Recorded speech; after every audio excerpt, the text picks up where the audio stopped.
Ciao a tutti! Oggi vi facciamo vedere in questo breve video le 5 attrazioni da non perdere assolutamente. Quindi, se avete solo una giornata da passare a Riga, questo è il video per voi da guardare fino alla fine. Questa è l'attrazione più inaspettata. Questa è la piazza del municipio di Riga e qui davanti a noi vediamo la Casa delle Teste Nere. Un edificio trecentesco parzialmente restaurato nel Seicento, un tempo sede di una confraternita di mercanti che avevano anche funzioni difensive, appunto la Confraternita delle Teste Nere. L'edificio fu parzialmente distrutto durante la Seconda Guerra Mondiale e poi fu raso al suolo senza riguardo durante l'occupazione sovietica. Quello che vediamo attualmente è una fedele ricostruzione terminata nel 1999. Entriamo. Qui non si entra solo in un palazzo, bensì si vive un'esperienza. Assieme al biglietto è possibile acquistare, per un piccolo sovrapprezzo di €1, una bibita calda come un caffè o un cappuccino o una cioccolata, o farsi un piccolo aperitivo con un prosecco, che potrete poi sorseggiare durante la visita. Immaginate il risultato che verrebbe fuori se anche in Italia si facesse una cosa del genere. Entriamo ora nella sala di Lubecca. Lubecca è una città nel nord della Germania, parte della Lega Anseatica, che ha sempre avuto molti legami con Riga, città sorella sul Mar Baltico. Storicamente, nella casa della confraternita c'era una stanza dedicata ai mercanti di Lubecca, che potevano sedersi su una panchina e ammirare il panorama della propria città. Questa è la sala delle celebrazioni, così come appariva nel 1901, una stanza per la musica e i balli. Magnifica e illustre. Qui suonarono grandi artisti come Wagner e Liszt. Sul soffitto c'è l'affresco dell'apoteosi di San Maurizio, un santo egiziano di pelle scura, da cui prende il nome la confraternita. Questo salone invece è decorato secondo lo stile della seconda metà del XIX secolo, ricostruzione di fantasia del 2020 in quanto è possibile che una sala del genere non sia mai esistita nella casa originale. Notiamo la raffinatezza dei mobili, delle finestre con i vetri colorati e l'insieme. Eccoci nella stanza delle Guardie Blu, che prende il nome da un corpo di guardia a Riga che aveva appunto le uniformi blu. Questa casa è stata usata per un periodo, tra il 2012 e il 2016, come residenza temporanea del Presidente della Repubblica lettone.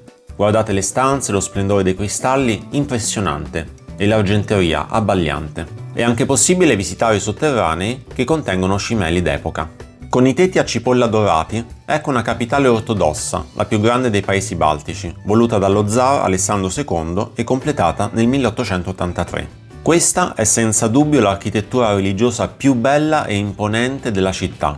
Giriamoci attorno, possiamo vederla da diversi lati. Guardate come brilla sotto la luce pomeridiana. L'entrata è gratuita, ma è assolutamente vietato fare fotoriprese. Attenzione, o un signore non gentilissimo vi accompagnerà all'uscita, come è successo a noi. Il Palazzo della Scienza è situato nella prima periferia, ma è facilmente raggiungibile a piedi dal centro. Questo edificio rappresenta un tipico esempio di architettura in stile classicismo sovietico, molto diffuso nei paesi che gravitavano attorno alla Russia sovietica. Può essere paragonato al più famoso Palazzo della Cultura e della Scienza di Varsavia, la capitale della Polonia. Quest'ultimo, oltre a essere più grande e più alto, è anche molto più frequentato. Mentre sulla terrazza panoramica del palazzo di Riga eravamo praticamente soli, quando siamo stati nel 2023 sul corrispondente palazzo di Varsavia, questo brulicava di visitatori. Tuttavia, il colore più giallo del palazzo di Riga ci dà un'impressione che sia meno austero, almeno da fuori. Dalla terrazza di osservazione del Palazzo della Scienza si può godere di una vista spettacolare a 360 gradi su tutta Riga.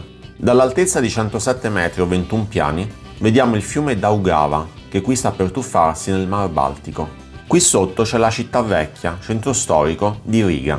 E laggiù ecco il particolarissimo mercato coperto di Riga, con 72.000 metri quadri di superficie e fino a 160.000 visitatori al giorno. La forma è molto particolare. Si tratta di ex recovery o hangar dei famosi Zeppelin, i pericolosi dirigibili tedeschi usati nella Prima Guerra Mondiale. Mentre quello è il grattacielo più alto di Riga, che nel 2004 ha superato in altezza il nostro Palazzo della Scienza. Viene chiamato la Pietra del Sole, probabilmente per le superfici a specchio, ma a noi piace di più il Palazzo della Scienza. Quell'edificio a forma di vela è la Libreria Nazionale. Fermiamoci un attimo a respirare la fresca brezza di settembre e a dare un'ultima occhiata a Riga a volo d'uccello. Questa città è relativamente giovane, fondata nel 1201 e poi ha prosperato grazie ai commerci marittimi. E ora scendiamo. Si affaccia sulla piazza del municipio il Museo dell'Occupazione della Lettonia. Il Museo dell'Occupazione della Lettonia di Riga è stato fondato nel 1993, poco dopo l'indipendenza della Repubblica nel 91. Il museo documenta i 51 anni di occupazione subiti dalla Lettonia nel XX secolo, prima dall'URSS dal 1940 al 41, poi dalla Germania nazista dal 41 al 44 e poi di nuovo dall'URSS fino al 91. La missione del museo è documentare quanto accaduto in Lettonia sotto due regimi totalitari, sovietico e nazista, ricordare i crimini commessi contro lo Stato e contro il popolo lettone, onorare le vittime, perseguitati, deportati, morti e coloro che fuggirono dai regimi. La storia di Riga e della Lettonia è anche storia dell'occupazione sovietica, dal 1940 al 1991. Un tempo questa era la prigione centrale della città, ma poi fu convertita nel 1940 in sede del temuto KGB, il servizio segreto dell'Unione Sovietica che era adoperato per reprimere il dissenso interno al regime. Proprio in questa prigione avvenivano gli interrogatori e le torture, nonché anche alcune esecuzioni. Ecco la stanza degli interrogatori. Invece in quest'altra stanza venivano uccisi i condannati alla pena capitale. I pallini indicano i luoghi dove sono stati ritrovati fori di proiettile, con o senza sangue. Qui vediamo il piccolo cortile, dove ai prigionieri veniva fatta prendere, raramente, una boccata d'aria. Grazie per averci seguiti fin qui e speriamo di esservi stati utili. Guardate i nostri altri video su Riga per maggiori informazioni e a presto! Non dimenticate di iscrivervi al canale. Ciao!